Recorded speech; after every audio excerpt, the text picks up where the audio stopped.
আসসালামু আলাইকুম রহমতুল্লাহ। আজকে আপনাদের একটা জিনিস আমি দেখাবো, সেটা হচ্ছে আমার একটা মাছের লেজ এখানে পড়ে আছে। দেখেন, এটা হচ্ছে মন্টেল বেলুন মলির লেজ। হ্যাঁ, তা বিষয়টা হচ্ছে যে এতদিন যেটা হয়নি আমার সাথে, সেটা আজকে একটা ব্যতিক্রম ঘটনা ঘটেছে। হঠাৎ করে আমি দেখছি লেজটা, এই যে আবার এখানে গাছ, যে গাছ আছে, গাছের মধ্যে একটা লেজ। তাহলে আমি ভাবলাম যে মনে হয় এমনিতে কোনো মাছের কামড়াকামড়ি করে লেজটা হয়তো কেটে ফেলেছে, বা কোনো মাছের ঠোক দিয়ে নষ্ট করে ফেলেছে।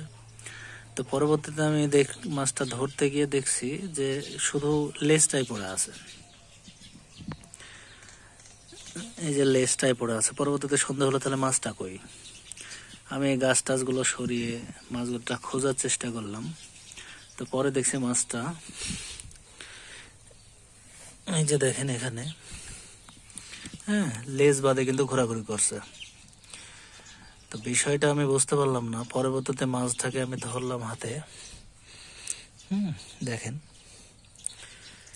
ধরার পরে আপনাদের একটা জিনিস যেটা দেখাই, দেখেন মাছটার লেজটা কে জানে কেচি দিয়ে একেবারে গোড়া থেকে কেটে ফেলেছে। দেখেন, সুন্দর করে একটা কেচি দিয়ে কাটার মতো একটা ব্যাপার ধরেছে, ধরে মাছটা কেচি দিয়ে কেটেছে লেজ। হ্যাঁ, তারপরে মাছটাকে ছেড়ে দিয়েছে, আর লেজটা এই যে গাছগুলা, এই গাছগুলোর মধ্যে পড়েছিল। এটা একেবারে ব্যতিক্রম ঘটনা। আমার ফার্মটা একেবারে খোলামেলা অবস্থায় থাকে। তো আমি জানি না এই কাজটা কে করলো, বা আমি আসলে বুঝতেই পারছি না যে মানুষের আবার এটা কেমন ব্যাপার। এটা একটা মন্টেল বেলুন মলি। আমি একটা জিনিস বুঝলাম না যে এটা কিভাবে সম্ভব। একটা মানুষ কেসি দিয়ে এরকম লেজ কাটবে কিভাবে, আর কাটবেই বা কেন। দেখেন ওখানে পুরো লেজটা কিন্তু এখানে মন্টেল। হ্যাঁ, দেখেন এই যে সুন্দরভাবে লেজটা কিন্তু বোঝা যাচ্ছে। এটা কিন্তু খুবই একটা খারাপ বিষয়। অন্য আরো মন্টেল গুলো আছে এখানে, হয়তো আপনারা দেখবেন। আমি একটা ধরে দেখাই, তাহলে আরো ভালো বোঝা যাবে। তো এটা হচ্ছে মন্টেল। হ্যাঁ, দেখেন লেজগুলো কত সুন্দর থাকে। আর ওই মাছটার লেজটা দেখেন, এই যে দেখেন এই মাছটা কিভাবে লেজটা কেটে ফেলেছে। হ্যাঁ, তা আমি আসলে বুঝলাম না যে বিষয়টা এরকম কেন, এটা করলো কিভাবে।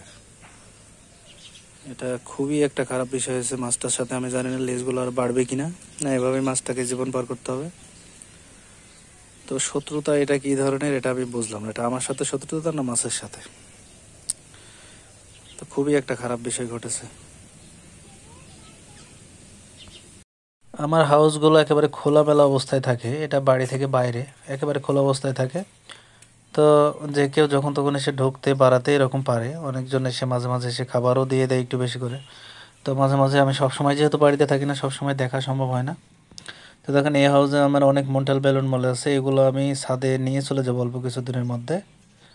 তো ছাদে আলাদাভাবে ব্রিড করাবো। তো যতদিন আছে ততদিন একটা শঙ্কার মধ্যে আছে, দেখি কি হয়। তো কাজটা অবশ্যই ভালো হয়নি।